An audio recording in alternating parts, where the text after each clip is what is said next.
ஒரு முறை சொன்னா 100 முறை பலன் தரக்கூடிய சிவ மந்திரத்தை இப்ப சொல்ல போற உங்க வாழ்க்கையை மாற்றக்கூடிய ஒரு மிக சிறந்த ஒரு மந்திரம் இது.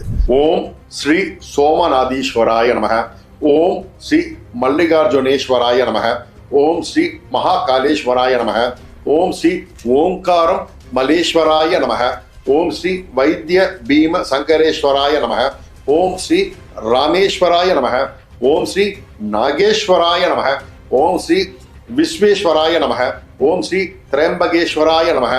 ஓம் ஸ்ரீ கேதாரீஸ்வராய நமக. ஓம் ஸ்ரீ கிருஷ்ணேஸ்வராய நமக. ஓம் ஓம் ஓம் ஓம் ஓம் நம சிவாய. ஓம் நம சிவாய. சிவாய நம ஓம். ஒரு முறை சொன்னா 100 முறை பலன் தரக்கூடிய சிவ மந்திரத்தை இப்ப சொல்ல போற உங்க வாழ்க்கையை மாற்றக்கூடிய ஒரு மிக சிறந்த ஒரு மந்திரம் இது. அது வர 15/2/2026 வரக்கூடிய மகா சிவராத்திரி அன்னைக்கு ஜபம் செய்தால் என்னென்ன பலன் கிடைக்கும்ன்றத சொல்றேன். இதை அடுக்கிக்கிட்டே போலாம், கேளுங்க. சிவபெருமானுக்கு பலவிதமான நாமங்கள் இருந்தாலும் இந்த ருத்ரன் அப்படின்ற நாமம் ரொம்ப சிறப்பானது.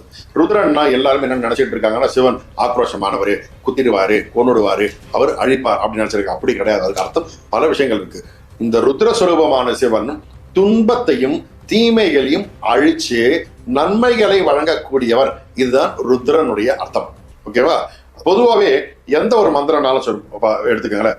வீட்டில் உட்காந்து சொல்றோம் அப்படின்னா அதோடைய பலன் ஒரு மந்திரம் சொன்னால் 1 மடங்கு பலன். ஓகேங்களா? ஒரு முறை ஒரு மந்திரம் சொன்னீங்கன்னா ஒரு வாட்டி அதோடைய பலன் கிடைக்கும்.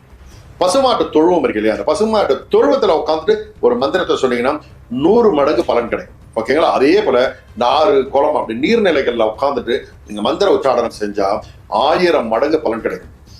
மலைக்கு மேல உட்காந்துட்டு ஜபம் பண்ணீங்கன்னா 10,000 மடங்கு பலன் கிடைக்கும். அதனாலதான் அந்த சித்தர்கள் எல்லாம் பாத்தீங்கன்னா மலைக்கு மேல உட்காந்துருவாங்க. ஏன்னா ஒவ்வொரு மந்திரம் அவங்க சக்தியா ஏறிட்டு இருக்கும். ஓகேங்களா?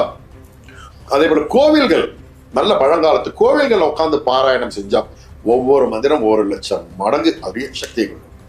உங்களுக்கு வாழும் குரு இருந்தால் குருவுடைய திருவடியில உட்காந்து நீங்க பாராயணம் செய்தால் பல கோடி மடங்கு பலன் கிடைக்கும் அப்படின்னு சொல்லிட்டு இந்த மந்திர சாஸ்திரம் சொல்லியிருக்கு.